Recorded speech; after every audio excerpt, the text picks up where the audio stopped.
रस्त्याकडेला छोट्या छोट्या वस्तू विकण्यापासून ते अगदी मोठ्या मोठ्या मॉलमध्ये दुकाने असण्यापर्यंत अनेक व्यापारी त्यांच्या वेगवेगळ्या वस्तू विकताना दिसतात। यामध्ये अगदी नाश्त्याच्या पदार्थापासून ते अगदी महागड्या कपड्यांचा समावेश असतो। प्रत्येक व्यापारी आपल्या व्यवसायासाठी वेगवेगळ्या युक्त्या वापरतो, त्यामुळे अनेकदा या व्यापाऱ्यांना पाहून हे दिवसाला किती कमवत असतील असा अंदाज आपण बांधण्यास सुरू करतो। तर आज सोशल मीडियावर असाच एक व्हिडिओ व्हायरल होत आहे। रस्त्याकडेला एक आजोबा रुमाल विकतात, त्याच्याकडे फक्त एकाच प्रकारची रुमाल मिळतात, पण हे रुमाल चांगल्या क्वालिटीचे असतात। एकच रुमाल विकायचे पण चांगल्या क्वालिटीचे विकायचे असे ते आवर्जून म्हणतात। सकाळी 9:30 सुमारास आजोबा रुमाल विकण्यास सुरुवात करतात, त्यानंतर दुपारी विश्रांती घेऊन पुन्हा 4च्या सुमारास रुमाल विकायला बसतात। दिवसाला एक रुमाल जरी विकला तरी त्यांना आनंद आहे असे ते सहज बोलून गेले। एकदा बघाच हा व्हायरल व्हिडिओ।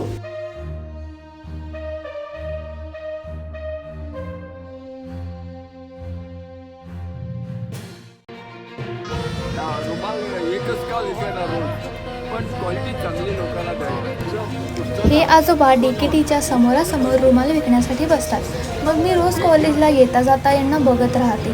मग आज मी विचार केला की मी यांच्यासोबत जाऊन 2 शब्द बोलायला पाहिजे आणि यांना विचारायला पाहिजे की यांचे किती रुमाल दिवसाला विकले जातात आणि हे किती वाजता इथे बसले असतात रुमाल विकण्यासाठी। तर मी यांच्याकडे गेली आणि बोलली।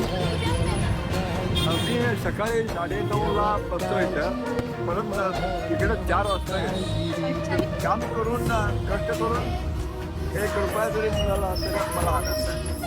काय कैलास, काम हेच परमेश्वर। साधी 25 ते 30 रुपयांची रुमाल यांच्याकडनं विकत घेऊन आपण त्यांची खूप मदत करू शकतो। बाहेरून कुठूनही रुमाल विकत घेतल्यापेक्षा यांच्याकडनं तुम्ही रुमाल खरेदी करावी अशी माझी इच्छा आहे।